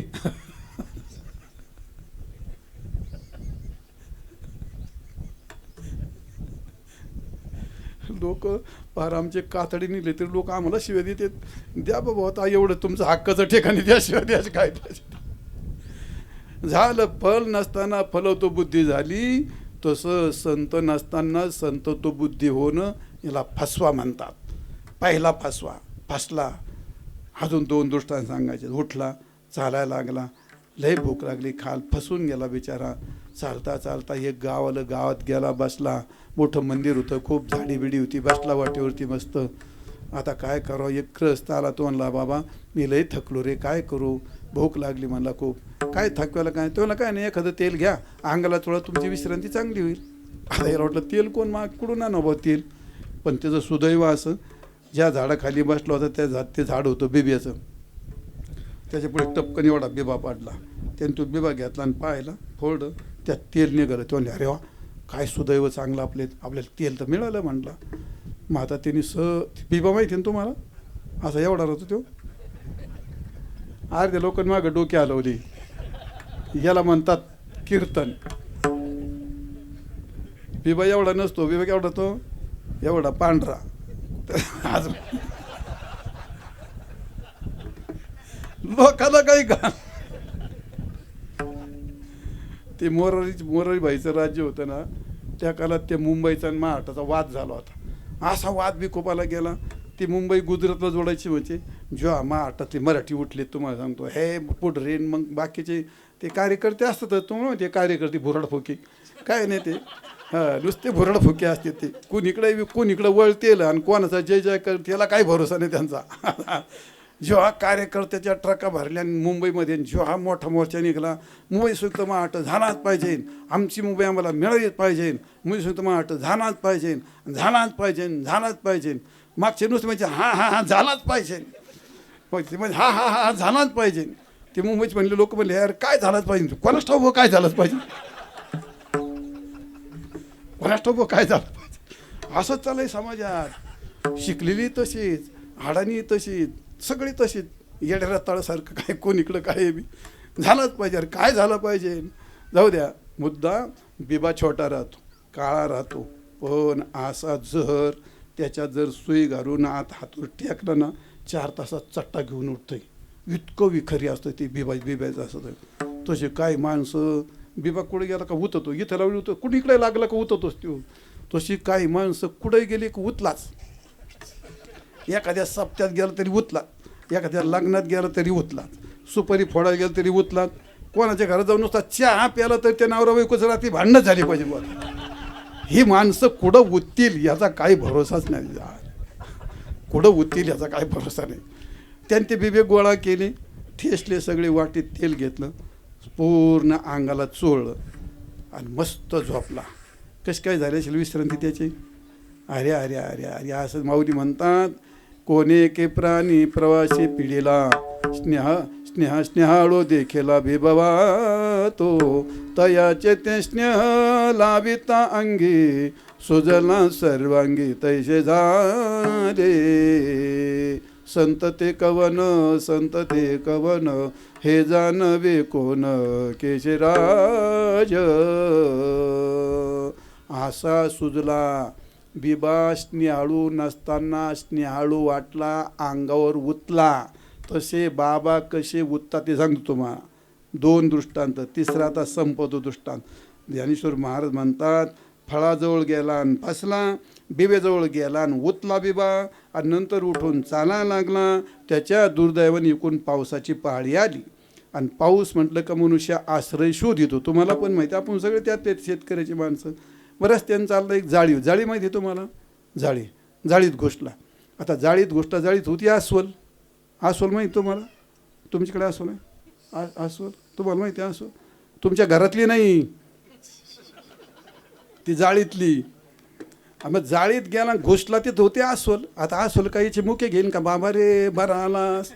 आता काय ती अस्वलच मारा. ती जेव्हा उठली तडतडायचे, नाकन कान तोडायला सुरुवात केली, मरूनच गेला. अस्तित्वच नष्ट झालं. माऊली सांगतात कोणे के प्राणी पिढीला अशी झडी म्हणून गेला पहिलं थडी खा ते उठली अस्वल लवड सवडे नाक कान तोडी तैसे झाले. फळाजवळ गेला फसला. हे खराजवळ गेले न सगळे फसले. बरोबर आहे.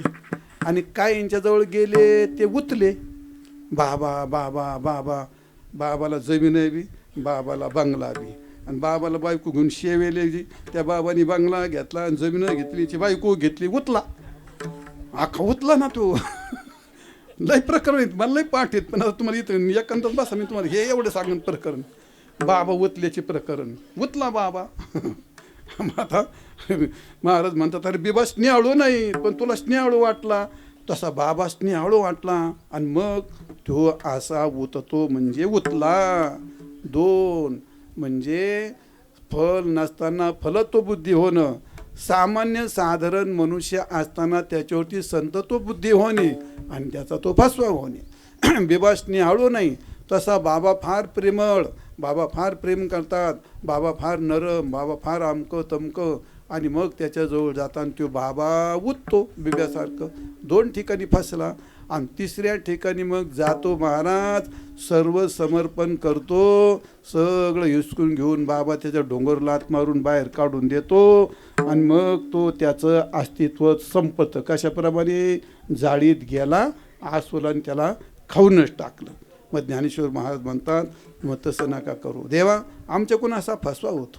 मग संत कोण आहेत तुला ते कळतात.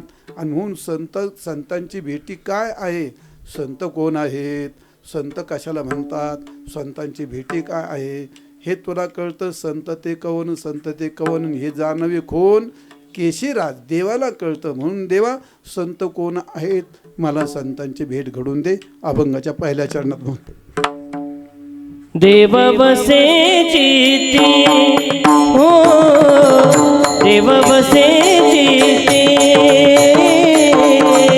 देव बसे चित्ती, देव बसे चित्ती. त्याची घडावी संगती, त्याची घडावी संगती, ऐसे आवडते मना, ऐसे आवडते मना. त्याची घडावी संगती, त्याची घडावी संगती, ऐसे आवडते मना, ऐसे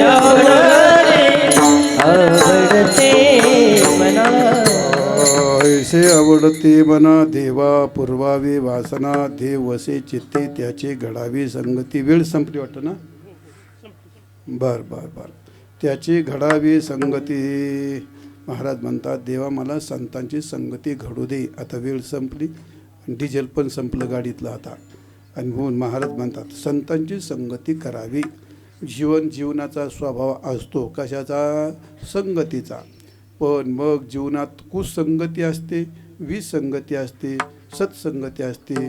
कुसंगती टाळायची असते, विसंगती भोगायची असते आणि सत्संगती करायची असते. कुसंगती पापाने होते, विसंगती प्रारब्धाने होते, सत्संगती पुण्याने मिळते.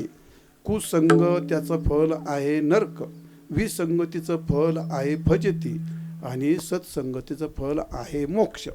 कोणाला ज्याला जे पाहिजे ते घ्या. 3 प्रकार तुम्हाला सांगितलेत. मोठा विषय सविस्तर. आता काय वेळ संपली त्यामुळे मी आता इथं थांबणार आहे. पण एकच गोष्ट तुकाराम महाराज म्हणतात, देवा संत आम्हाला कळत नाहीत, आमच्यावर कृपा कर आणि आम्हाला संताची संगती घडवून दे. कारण का बहु अवघड आहे संत भेटी आणि परिजग जेठी. भगवंतांनी कृपा केली तरच संत कळतात, भेटतात. म्हणून देवा आम्हाला संतांची भेटी घडू दे, तुझी कृपा मला होऊ दे आणि अशा संतांची संगती मला घडू दे. अभंगाच्या प्रथम चरणावर चिंतन केलं. योग्य असेल ते माझ्या श्रीगुरूंचंही माऊली ज्ञानोबा तुकोबरायचंही आदरणीय आचरणी त्याचं जरूर आचरण करा. न्यून वाटलं असेल भर घाला, आधी झालं असेल ओझा करून टाका आणि मातृ देऊन गोड करून घ्यालच अशी अपेक्षा करतो.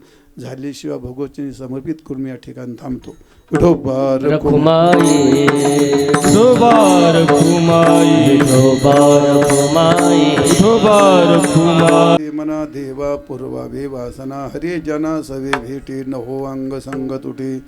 तुका म्हणे जिने भले संत संघटने ऐसे आवडते मना देवा पूर्वावे वासना. ज्ञानेश्वर माऊली ज्ञानराज माऊली तुकाराम ज्ञानेश्वर माऊली ज्ञानराज माऊली ज्ञानेश्वर माऊली ज्ञानराज माऊली तुकाराम ज्ञानेश्वर माऊली तुकाराम. आजचा कार्यक्रम आपल्याला सर्वांना ज्ञात आहे. कैलासवासी माणिकनाव निवृत्ती पाटील आगळे यांच्या या प्रथम पुण्यस्मरणाच्या निमित्ताने आजचा कार्यक्रम होता आणि त्या कार्यक्रमाचे त्यांचे सगळे कुटुंब, मी पहिले नाव वाचलेत आता दिसत नाही, नको डोळ्याला ताण, सगळे त्यांचे बंधू असतील, त्यांचे चिरंजीव असतील, त्यांच्या सोना नातू वगैरे हे सगळे आगळे कुटुंबाने खूप छान कार्यक्रम आयोजित केला. आपण सर्वजण उपस्थित राहिलात आणि माझी मराठी ऐकून घेतल्याबद्दल तुम्हाला सर्वांना धन्यवाद. माता भगिनी सगळ्या शांत बसल्यात, तुम्हाला पण धन्यवाद देतो. आजच्या कार्यक्रमाकरता हरिभक्तपरायण महेश महाराज कसे काय सापडलेत काय कळलं ना मला. त्यांचे लई 2-2, 3-3 कीर्तनं असतात. महेश महाराज मडके, महेश महाराज आणि अशोक तुम्ही होते म्हणून मला कीर्तन नाही तर आज मला फजिती होती. कारण आज काय शक्यच नव्हतं कीर्तन करणं, पण तुम्ही आल्यामुळे जमलं बाबा. ते काल लय काय होता ते त्यावेळी कीर्तन करीत होतो त्यावेळी लोक तारखा देत महाराज बाबाला गरम येत नको आपल्याला नाही झेपायचं बा. आता म्हातारा झालं मला कीर्तन तर लोक मध्ये येऊन घुसत येत. पहिलं काल्याच कीर्तन घेतलं ना आले पाय धरून बाबा आम्ही संध्याकाळी कीर्तन करतो, पण तुम्ही 1 मिनटं करा, 1 मिनटं नुसते या. अरे कशाचं 1 मिनटं, भूक नाही म्हणतो बसलो का हायगाई करतो का तो. मग तसं काल 2 कीर्तन झाले, परवा 2 कीर्तन झाले. तुम्ही म्हणे एवढा काय उतारला तुला, मला नाही उतारला, लोक मला बसू द्यायनात आज होती. पण झालं आता संबंध थोड्या दिवसात मी आता जय विठ्ठलच करणार आहे, म्हणजे कीर्तनाचं नाही कार्यक्रमातच जय विठ्ठल करणार आहे. आता झाले ते थोड्यावरच आले, आता समजा 1 महिनाभरात ते जय विठ्ठल करणार आहे, संपणार आहे, बंद करणार आहे सगळं आता. आणि म्हणून आज या ठिकाणी आमचे हरिभक्तपरायण महेश महाराज मडके उत्तम गवयीत कीर्तनकार आहेत. आमचे अशोक महाराज कचरे पण छान गातात, ते कीर्तन पण छान करतात. आता ते माझे विद्यार्थीच आहेत म्हणतो मी त्यांना चांगलंच म्हणणं आहे, नाही तर मग पुढे गाठून मारायला बसले तर आपल्याला ते. आजकाल काय भरोसा नाही भाऊ कोणत्या विद्यार्थ्यांचा काय. दुसरे आमचे पंकज महाराज, आदिनाथ महाराज सगळे विद्यार्थी आहेत. याचं नाव काय रे? नवनाथ. तू विसरूनच गेलोच, तुला लय मोठा झाला तू आता काय. मग ते विद्यार्थी लक्षात आहे, नाव तर नावच येतच नाहीत म्हणा, पण लक्षात पण नवनाथ महाराज आणि हे महाराज हो छान वाजवलं दोघांनी. आज मला अजिबात त्रास नाही दिला, सांगायचं कामच नाही पडलं, इतकं छान वाजवलं पाहिजे. नाही तर असे वाजवत रे, 4 माईक लावतात, वराती पुढे वाजतेत का ताबोता पुढे वाजतेत आणि का वाजवतेत आणि कशा करता वाजवतेत. समाजही त्यांना दापायला तयार नाही. महाराजाला काय घेणे, त्यांना काय बोलत त्याच्याला आपल्याला मग पाकिटवर परिणाम होतो. अरे मग ते सारखाच नाही मिळू देत ते लोक. मग असे तुम्ही खूप छान वाजवलात, तुम्हाला खूप धन्यवाद देतो. अजून कोण आमचे भागवत महाराज आहेत त्या ठिकाणी, सगळी महाराज मंडळी आता तुमचं बाकीच्यांचं मला नावच माहीत नाही, त्यामुळे तुम्ही काय रागू नाही, रुसू नाही. आणि मला मी त्यातला माणूसच नाही, मला कोणची स्तुती बी त्यात बळजबरीने जेवढं केलं. पण असो, तुम्ही तुमच्या सगळ्यांच्याबद्दल खूप मोठा आदर आहे. तुम्ही सगळे मी आता महेश महाराजाला म्हणलं, वारकरी संप्रदायामध्ये महाराजांच्याबद्दल आदर का असावं, महाटाने यावं, नेवाशात आले कुठून शिकून जावं. हो, कुठेही जाण, कोणतेही महाराज असू द्या, काही तिकडे काय त्यांचे फार बुत असतात. आमचे महाराज तुम्ही आता मी निवासीमध्ये मला नाही वाटत एखादं गाव शिल्लक राहिलं असेल, फार क्वचित खूप कार्यक्रम केले इथं. या खामगावला कितके वेळा ते वरखड का आरखड त्याला, हां तिकडं ते त्याच्यावरती लंकेचं गाव ते आपले शिरत, तिथं लई दिवस त्या देवीच्याला खूप दिवस काल्याचं शेवटचं कीर्तन होतं माझं तिथं. हां दहीगाव, आता दहीगाव तर ते लई दिवस होतं तिथं. काय शिष्यचित मग तिथे खूप कार्यक्रम केलेत का निवासी परिसरात. पण महाराजांच्याबद्दलची भावना, आदर, नम्रता मला नाही कुठं पाहायला मिळालं. खूप सगळीकडं मराठवाड्यात तिथे ते ते वेगळंच आहे त्यांची भावना ती, असं आहे. पण निवासात त्याला कोणी शिकण्यासारखी गोष्ट आहे. महाराजांच्याबद्दल काय आदर असावं, आणि खरं आपल्या विद्यार्थ्यांनी निवासा तालुक्यात घेऊन राहायला पाहिजे की महाराजांच्याबद्दल काय आदर असावं, नम्रता कशी असावी, सेवा कशी असावी. आता तुम्हाला तिथं उगे एवढं सांगतो. रात्री गेलो होतो मी तिथं, बाबांची पूजा करायची तर लय हाऊस. आता बंगला मोठा, आता बाई श्रीमंताची.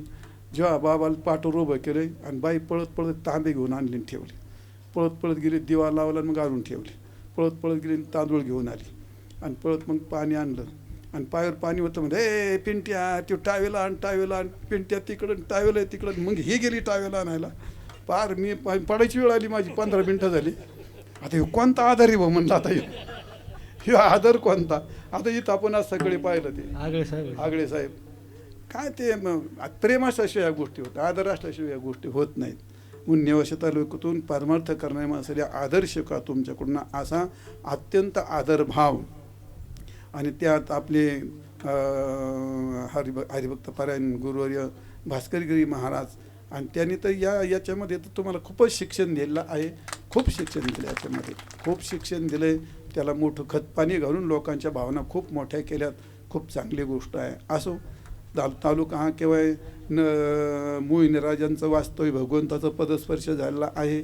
माऊली ज्ञानोबाऱ्यांचं इथं वास्तव्य, ज्ञानेश्वरी इथं जन्माला आली. खूप सगळी चांगली गोष्ट आहे. चला असो, हा आजचा कार्यक्रम खूप छान झाला. हल्लीशिवाय या ठिकाणी संपून मी पूर्णविराम देतो.